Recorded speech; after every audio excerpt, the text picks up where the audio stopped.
कहानी की शुरुआत होती है एक छोटे से गांव विजयपुर से। विजयपुर बहुत ही शांत और खूबसूरत गांव था। गांव के लोग हमेशा खुश रहते थे, अपनी जिंदगी हंसी खुशी बिताते थे। लेकिन इस हंसी और खुशियों के पीछे छिपा था एक ऐसा रहस्य जो किसी के भी रोंगटे खड़े करने के लिए काफी था। इस गांव में आने जाने के लिए सिर्फ 2 दरवाजे थे। लोग इन्हीं से गांव में आते जाते थे, पर बहुत कम लोग गांव से बाहर जाते थे, क्योंकि गांव वालों का कहना था कि वो दोनों दरवाजे श्रापित हैं। जिसने भी गांव से बाहर जाने की कोशिश की वो या तो वहीं मर गया या फिर रहस्यमयी तरीके से गायब हो गया। इसी वजह से कोई भी उस गांव में आने जाने की हिम्मत नहीं करता था। लेकिन फिर एक दिन 2 भाई काम की तलाश में उस गांव में आ जाते हैं, ज्ञान और राइस्टार। दोनों भाई बहुत ही मेहनती और साफ दिल के थे। दोनों ने गांव में ही छोटा मोटा काम करके एक बड़ा सा ढाबा खोल लिया और कुछ ही दिनों में वह ढाबा पूरे गांव में मशहूर हो गया और अच्छी कमाई भी होने लगी। और फिर एक शाम राइस्टार ने अपने भाई ज्ञान से कहा, भाई अब हमारा काम अच्छा चल रहा है और काफी पैसे भी जमा हो गए हैं, तो तू कल गांव जाकर कुछ पैसे माँ पापा को दे आ। ज्ञान ने हामी भरी और अगले दिन शाम होते ही वह गांव से बाहर निकल पड़ा। लेकिन उसे गांव के श्राप के बारे में कुछ भी पता नहीं था। जैसे ही उसने दरवाजा पार किया, अचानक हवाएं ठंडी हो गईं और एक अजीब सा संगीत उसके कानों में बजने लगा। वह थोड़ा आगे बढ़ा ही था कि अचानक सामने धुएं का घना गुब्बार उठ खड़ा हुआ। ज्ञान ने तुरंत ब्रेक मारी और सोचने लगा, ये धुआं अचानक कहां से आ गया। वह अभी सोच ही रहा था कि उसे धुएं में से अजीब अजीब सी चीखें सुनाई देने लगी। लेकिन ज्ञान डरता नहीं, वह अपनी बाइक उस धुएं के बीच में घुसा देता है। धुएं से बाहर निकलते ही अचानक उसके सामने एक सफेद पेड़ दिखाई देता है। वह ब्रेक लगाने की कोशिश करता है, लेकिन बाइक फिसल जाती है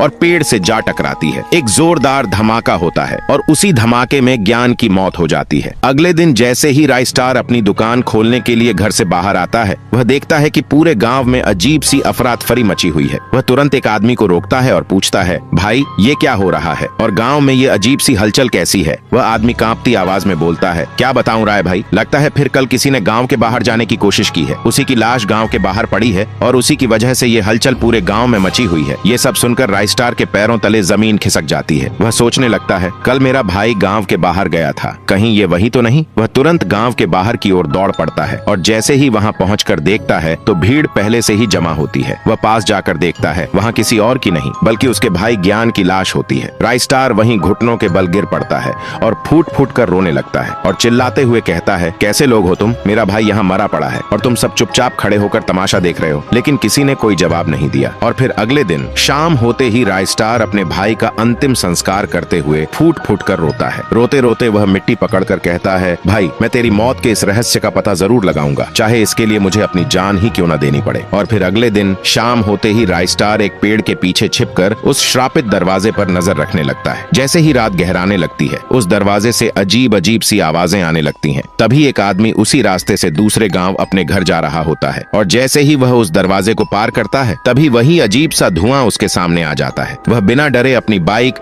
उस धुएं में घुसा देता है। पेड़ के पीछे छिपा राइस्टार ये सब देख रहा होता है। वह देखता है कि सड़क के बीचों बीच एक अजीब सा साया प्रकट होता है और फिर वह साया उस धुएं के पास जाकर एक सूखे पेड़ में बदल जाता है। और जैसे ही वह आदमी उस धुएं से बाहर निकलता है तो अपने सामने एक पेड़ देखकर उसका संतुलन बिगड़ जाता है। गाड़ी जाकर सीधा पेड़ से टकरा जाती है और उसी जगह पर उसकी मौत हो जाती है। राइस्टार यह सब देखकर पसीने पसीने हो जाता है। और फिर अगले दिन सुबह होने से पहले ही राइस्टार एक साधु बाबा को गांव में बुलाता है। वह रोते हुए रात की सारी घटना साधु बाबा को बताता है। बाबा गहरी सांस लेते हुए कहते हैं, चिंता मत करो राइस्टार, अब मैं आ गया हूँ ना, सब ठीक हो जाएगा, बस तुम मुझ पर भरोसा रखो। इतना कहकर बाबा तुरंत गहरे ध्यान में चले जाते हैं और मंत्र जाप करते हुए ध्यान लगाने लगते हैं। और कुछ देर ध्यान लगाने के बाद बाबा को दिखाई देता है करीब 50 साल पहले का दृश्य, जहाँ पर अभी उन दरवाजों का निर्माण हो रहा था। उन दरवाजों को बनाने वाला एक बहुत ही बड़ा मिस्त्री था, टंग टंग। टंग टंग एक बहुत ही नेक दिल और ईमानदार मिस्त्री था। वह हर काम बहुत ही ईमानदारी से किया करता था। पर उसका एक भाई भी था जो हूबहू उसकी तरह दिखता था और उसका नाम सहूर था। सहूर अपने भाई टंग टंग से बहुत जलता था और हर वक्त उसे रास्ते से हटाने की योजना बनाता रहता था। और फिर एक दिन सहूर ने एक योजना बनाई। दिन में टंग टंग बहुत मेहनत से उस दरवाजे को बनाता, लेकिन रात होते ही सहूर अपनी जादुई शक्तियों से उस दरवाजे को नष्ट कर देता। और जैसे ही सुबह टंग टंग उस दरवाजे को देखता तो अंदर से टूट जाता। यह सिलसिला करीब 10 से 12 दिनों तक चलता रहा। फिर इन सब बातों से दुखी होकर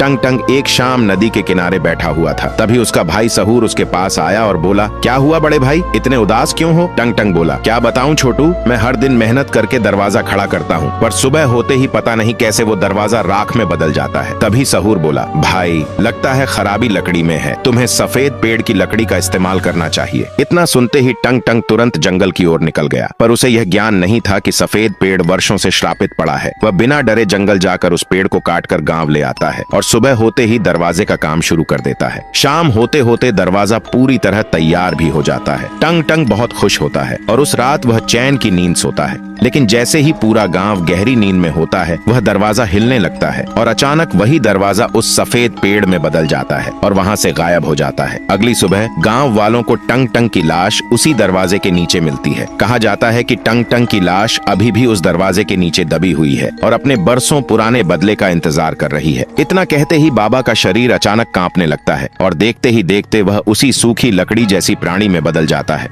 वह डरते हुए तुरंत गांव के बाहर भागने की कोशिश करते हैं, लेकिन जैसे ही वह दरवाजा पार करते हैं, उनके शरीर के चिथड़े उड़ जाते हैं। दूर खड़ा राइस्टार ये सब देख रहा होता है। वह तुरंत बाबा की लाश की ओर दौड़ता है और रोते हुए कहता है, बाबा अब आप भी मुझे छोड़कर चले गए, अब मेरा अकेले का क्या होगा। तभी एक रहस्यमयी आदमी राइस्टार के पास आता है और भारी आवाज में कहता है, विलाप मत करो पुत्र, यह सहूर ही था, टंग टंग का भाई, जो रूप बदल बदल कर घूम रहा था और आज यह टंग टंग के हाथों ही मारा गया है। तभी राइस्टार बोलता है, तो अब मैं टंग टंग को किस तरह शांत करूं और इस दरवाजे के श्राप को इस गांव से कैसे हटाऊं। वह रहस्यमयी आदमी कुछ देर सोचकर बोलता है, तुम्हें अमावस्या की रात को गांव की बगल वाली नदी में जाना होगा और कहना होगा कि अमावस्या की रात में चांद पूरा निकलता है, वहीं से एक भीतार राज प्रकट होगा, वही तुम्हारी कुछ मदद कर सकता है। राइस्टार ने तुरंत उस रहस्यमयी आदमी का धन्यवाद किया और गांव लौट आया। लेकिन उस रात कुछ अजीब होता है। वह दरवाजा अचानक हिलने लगता है और धीरे धीरे उसमें से एक लकड़ी जैसा काला साया प्रकट होता है। वह साया कोई और नहीं बल्कि टंग टंग ही होता है। वह जोर जोर से हंसने लगता है और कहता है, अब मैं पूरे गांव को खत्म कर दूंगा, कोई नहीं बचेगा, सब मारे जाएंगे। और फिर वह लोगों के घर घर जाकर उन्हें अपने जैसा बनाने लगता है और धीरे धीरे देखते ही देखते कुछ ही देर में पूरा गांव टंग टंग में बदल जाता है। अगली सुबह जब राइस्टार घर से बाहर आता है, वह देखता है कि पूरे गांव के लोग कुछ अजीब सी मूर्तियों में बदल चुके थे। वह कुछ समझ पाता उससे पहले ही वे मूर्तियां जोर जोर से चिल्लाने लगती हैं, बदला, हमें बदला चाहिए, बदला।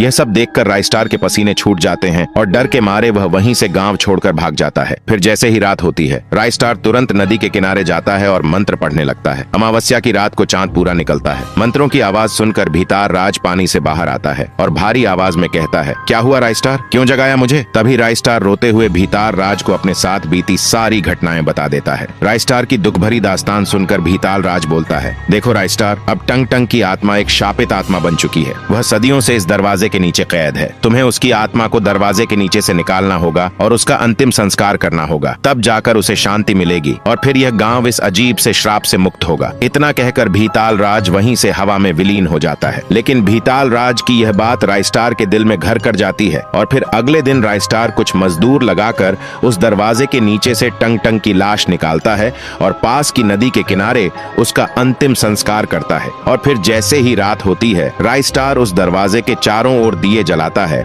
और पूरे गांव वालों के साथ टंग टंग से माफी मांगता है और कहता है, माफ कर दो टंग टंग भाई, आज के बाद ऐसी गलती जिंदगी में कभी नहीं होगी। तभी उस दरवाजे के भीतर से टंग टंग का साया प्रकट होता है और धीरे धीरे हवा में विलीन हो जाता है। और उस दिन के बाद कभी भी इस गांव में आने जाने के लिए कोई पाबंदी नहीं लगी और वह गांव हमेशा के लिए श्राप से मुक्त हो गया। लेकिन अभी भी हर अमावस्या की रात को राइस्टार टंग टंग की कब्र पर जाकर दीप जलाकर उसे याद करता और कहता, भाई अपनी कृपा इस गांव पर बनाए रखना। तो गाइज, यह कहानी आपको कैसी लगी, लाइक, शेयर और सब्सक्राइब करके जरूर बताना। तो मिलते हैं किसी और नए वीडियो पर।